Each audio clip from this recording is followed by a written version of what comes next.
Assalamualaikum warahmatullahi wabarakatuh. Hello, welcome to my video. Let's learn chemistry with me, Miss Ira. Pada video kali ini, kita akan membahas materi kimia tentang reaksi asam basa.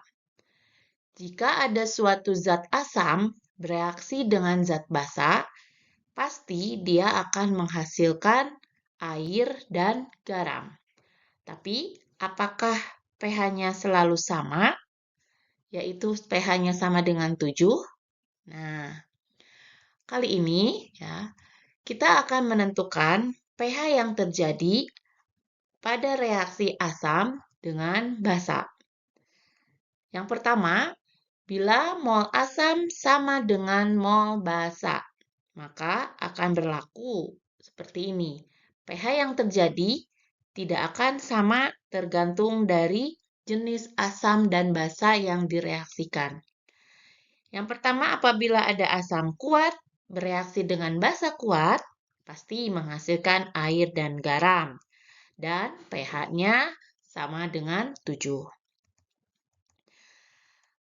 Yang kedua, ada asam kuat bereaksi dengan basa lemah.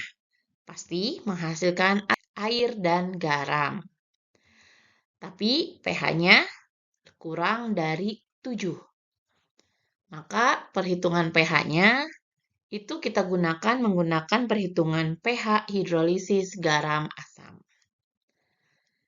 Yang ketiga, apabila ada asam lemah bereaksi dengan basa kuat, pasti menghasilkan air dan garam.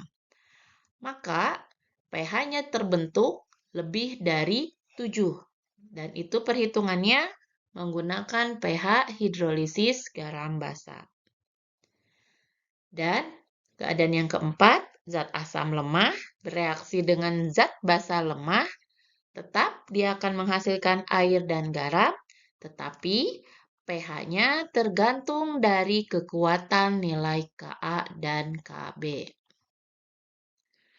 Bila mol asam lebih besar dari mol basa, maka ketika asam kuat bereaksi dengan basa kuat yang menghasilkan air dan garam, maka pH-nya itu akan kurang dari 7. Berlaku perhitungan pH dari asam kuat. Kemudian ada asam kuat, kita reaksikan dengan basa lemah, maka pasti menghasilkan air dan garam. Dan pH-nya itu kurang dari 7. Masih berlaku pH asam kuat.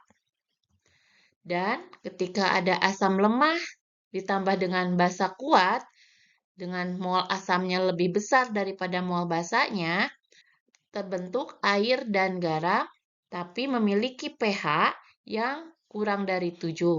Dan pH-nya bukan dari asam kuat, tapi penyangga asam. Berikutnya, bila mol asam lebih kecil dari mol basa, maka ketika ada asam kuat bereaksi dengan basa kuat, menghasilkan air dan garam. Maka pH-nya lebih dari 7. pH perhitungannya menggunakan basa kuat. Dan ketika ada asam kuat bereaksi dengan basa lemah, dengan mol asamnya lebih kecil daripada mol basanya, dia akan menghasilkan air dan garam. Tetapi pH yang terjadi adalah tetap lebih dari 7, tapi menggunakan pH perhitungannya pH penyangga basa. Dan ketika ada asam lemah bereaksi dengan basa kuat, masih tetap menghasilkan air dan garam, maka pH-nya akan lebih dari 7 sama, tetapi perhitungannya pH-nya dari basa kuat. Ada contoh soal. Perhatikan persamaan reaksi berikut. CH3COOH ditambah NaOH menghasilkan CH3COONa dan H2O. Prediksikan pH yang terjadi jika A. Mol CH3COOH berlebih, B. Mol NaOH berlebih, dan yang C. Mol CH3COOH sama dengan mol NaOH. Maka kita akan jawab dengan yang pertama, langkahnya adalah tuliskan dulu persamaan reaksinya. CH3COH ditambah NaOH menghasilkan CH3COONA dan H2O.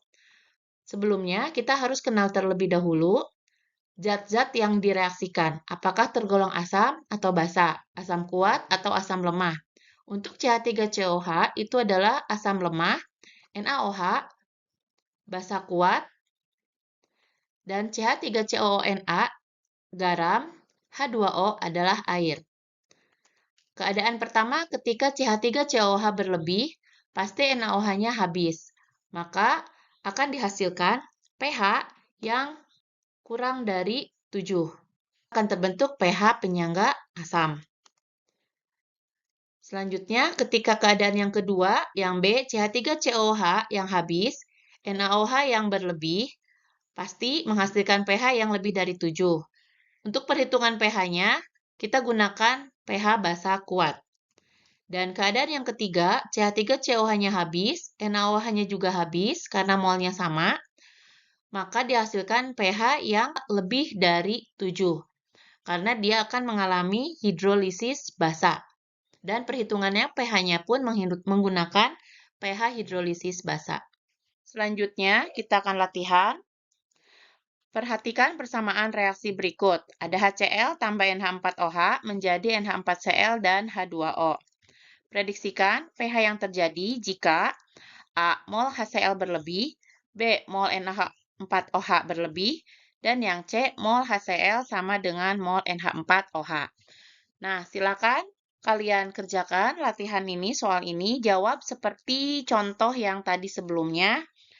Bisa dikirimkan jawabannya dengan menuliskan jawabannya di kolom komentar. Ya, sekian video dari saya. Semoga bermanfaat. Terima kasih telah menyimak video saya sampai akhir.